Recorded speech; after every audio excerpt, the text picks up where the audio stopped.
Hey Kiki, how about a Will It Run video? Yeah, you want to see that, right? Because it's that time of the year yet again. We got to wake up the old van from its long slumber and put it back to work. Even though it might not want to. Because at this point in its life, it's kind of like Stan's grandpa from South Park. And I refuse to let it die. Because it's got work to do. And one way or another, it's doing it. At least for another round.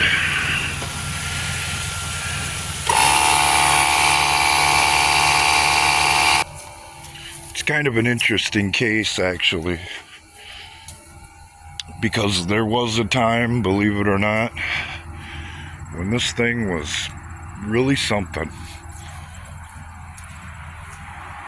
But just like us, the ravages of time and life's little mistakes have taken their toll.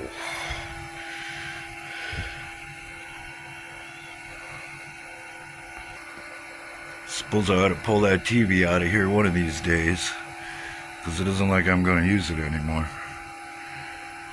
But initially this thing was built to pull a race car, and the bars on the window were for security, at least was the impression of security, in case somebody wanted to steal my tools.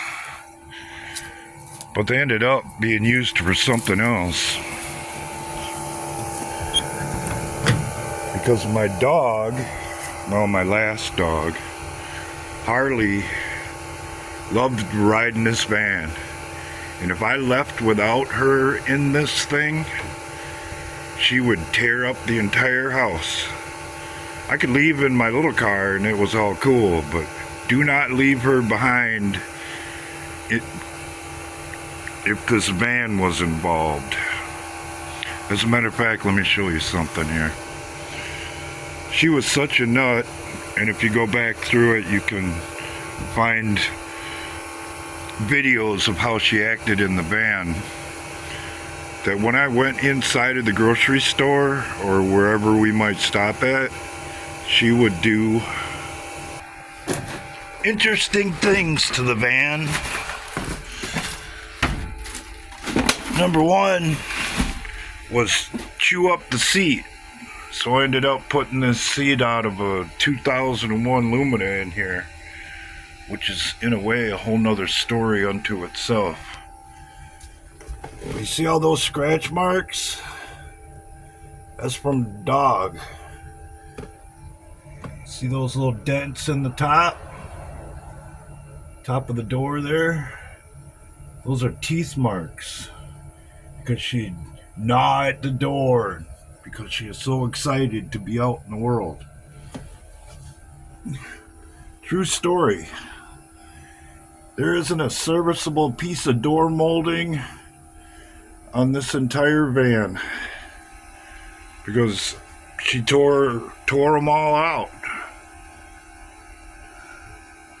And just, for lack of a better term, the way she was, and it was in her nature. This thing is so rusty underneath that you could probably punch your hand right through the gas tank. So I had to literally make this auxiliary tank and wire it in here so I could use it to haul wood. That there is a hood off of like a 2003 or 2004, something like that, Monte Carlo SS.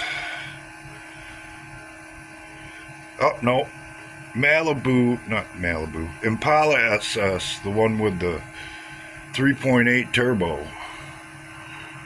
because some genius put a sunroof in here knowing it was probably going to leak, and the inevitable happened. So in order to keep hauling wood with it, I had to come up with something.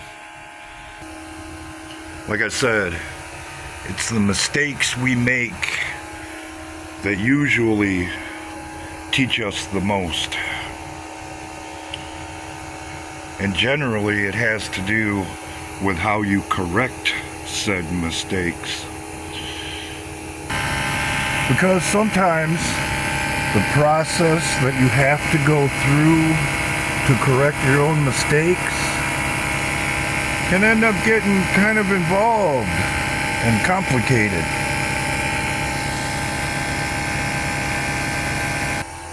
But like I've said on many occasions, we do what we must in order to be able to do what it is we need to do.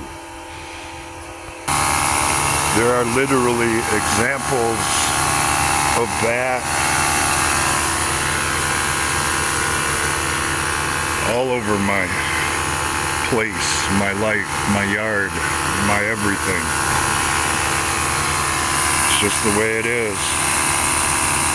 And if you're not prepared to do what you need to do to accomplish what you want or need to do, you're probably never going to get anywhere. Wonder if there's any gas in here. Let's check the gas gauge.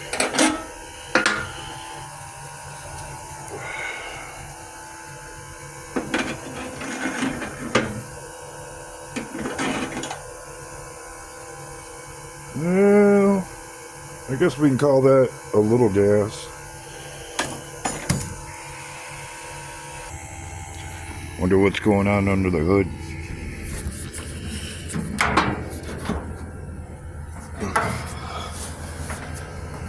Looks like it might hold a battery for another round. Maybe.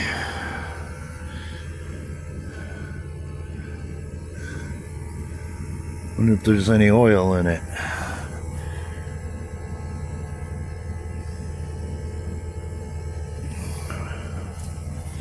Let's find out. Just like the gas gauge. Yeah, a little bit.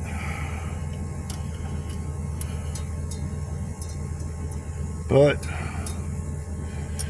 there's a reason for that, or that level too, because the, come on, get in there. Oil pan has literally rusted through from the outside, and the oil oozes out. So I run strictly drain oil in it now, because just like Stan's grandpa from South Park, its days are numbered. The neighbors up and down the street, they love this van. As a matter of fact,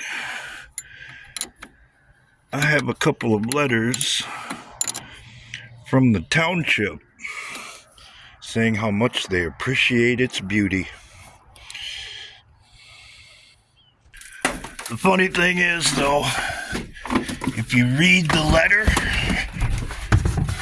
or letters, they really don't come out that way. But I figure it's all taken out of context. Let's see what she's got, if anything. Fuel pump runs. Better hit her a few times. Turns over. Will it run? Well, of course it will. The question is, will it move? And it'll move. And if it'll do both of those things, even if they're small loads,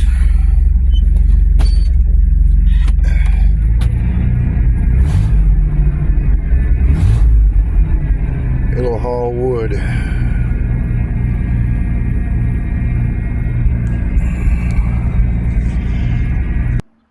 If you enjoyed this one, we could do another Will It Run video. But that one, dare I say, might be a little bit more involved.